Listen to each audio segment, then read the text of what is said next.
You're living two lives, but only one of them ever has to pay the price. By day, you're, well, you, awkward in small talk, overthinking every text, saying is fine when it is very obviously not fine. But online, under that other name, you're a legend. Confident, sharp, endlessly funny. People share your posts. They quote your comments. Strangers tell you, I wish I knew someone like you in real life. You don't tell them, they already do. You invented this persona as a joke at first, a mask you could hide behind. But somewhere along the way, people stopped laughing at the character and started loving them. And you started loving the way it felt to be loved. For someone you're not. One night, a message arrives from someone who only knows the mask. You're honestly the most real person I've ever met. We should hang out. For actual. Your heart flips. Real life? Actuala. You stare at the screen. Tenjo type sure. The moment you hit send, it's like you've signed a contract you never read. The days leading up to it are a blur of frantic preparation. You start rehearsing lines in the mirror, trying to sound as fearless as your other self. You study your own posts like they read scripts from a movie. What jokes do they make? How do they talk? How would they walk into a room? Isn't it strange, planning how to pretend to be a more authentic version of you? The day comes. The day comes. You arrive early at the cafe, palms sweating, phone buzzing with nervous energy.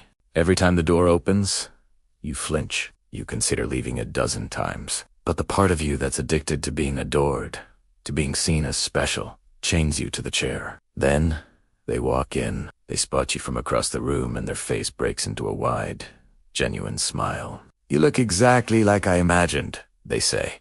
And you almost laugh, because you don't feel like you look like anything at all, just a bundle of nerves in a human-shaped package. But you remember the script. You channeled the persona. You say something clever, something bold. They laugh. For a few minutes, it actually works. You're tap dancing on a tightrope, balancing every single word between who you are and who they expect. Then they say it. I'm so glad you're not. Like everyone else, always fake. Always pretending. You're so honest. The word slams into your chest like a brick. Honest. Your mind flashes through every time you've lied to keep this mask alive. The excuses, the half-stories, the way you've twisted yourself into knots to avoid being caught as just you. You feel your smile stretching too wide, a caricature of ease. Yeah, you say, hearing how ridiculous you sound. Honesty is important.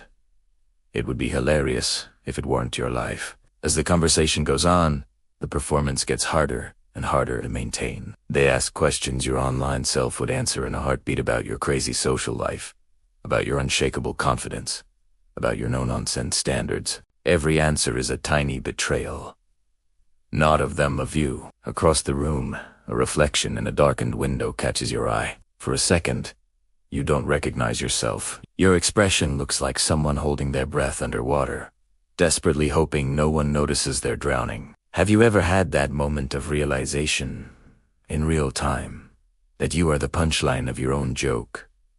The night spirals, small slips start to show. You admit you don't go out as much as your profile suggests. You confess you're not always so sure of yourself. You hesitate before telling a story because you can't remember if it happened to you, or to the character you built. They frown, just slightly. You're different in person, they say slowly. You feel nauseous. This is it, you think. This is where they see the wires, the stage lights, the cardboard walls. This is where everything collapses. Sorry, you blurt out, the word escaping before you can stop it. I'm just tired. You almost say I'm just me, but you swallow it like poison. On the way home, your phone lights up. A message from someone who knows the real you. The offline you reads, "You coming tomorrow? We miss you." Your thumb hovers over the keyboard. You start to type. Can't. Busy. Then delete it. Start again. Delete. Again. Suddenly, you're exhausted not from social anxiety, but from character management. You realize you're not living one life. You're running a whole theater. That night, you dream you're on a stage with two spotlights. In one, you stand in your normal clothes. In the other, your carefully curated persona glows cooler, prettier, funnier, impossibly composed. The audience, a sea of faces made up of everyone in your life, keeps shouting, "We want the real one," but no one can agree on who that is. Then, a figure steps out from the wings. It's not a stranger this time. It's future you. They look tired in a way you feel deep in your bones. Like they've been carrying masks for years. "You're very entertaining," they tell you, glancing between the two versions of you. "But aren't you tired of auditioning for your own life?" You laugh nervously. "If I drop the act, won't everyone leave?" Future, you just raises an eyebrow. "If they're only here for the character, aren't they already gone?" The question hits harder than any insult. In the end, they continue, you don't just risk losing people by being yourself. You also risk losing yourself by never trying. You look at your spotlight double. They're everything you think you're supposed to be, but they also look thin, like a drawing. No depth, no weight, no history of the nights you couldn't sleep, or the mornings you tried again anyway. You take a step. You step out of the light.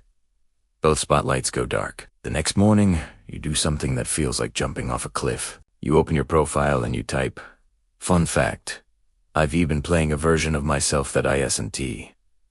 The whole truth, if you want to know the actual me. Stick around. If not, that's okay too. Your finger trembles over the post button. Your brain screams.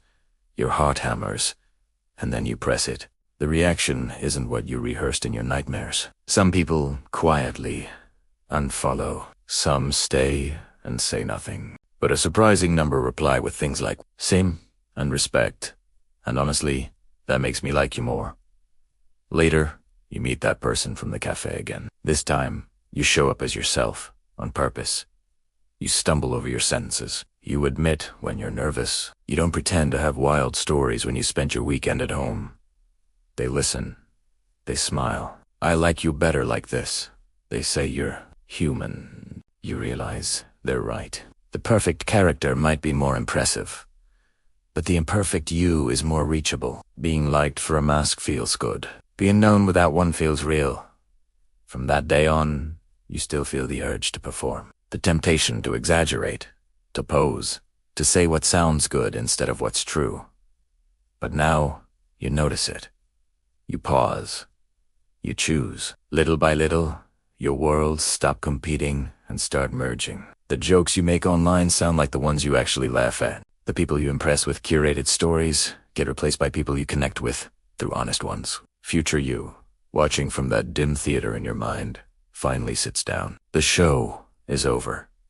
The life can begin. It turns out, the bravest thing you can be is exactly yourself. If this story made you think about where you're still performing, don't just nod and scroll away. Tap like so you remember this.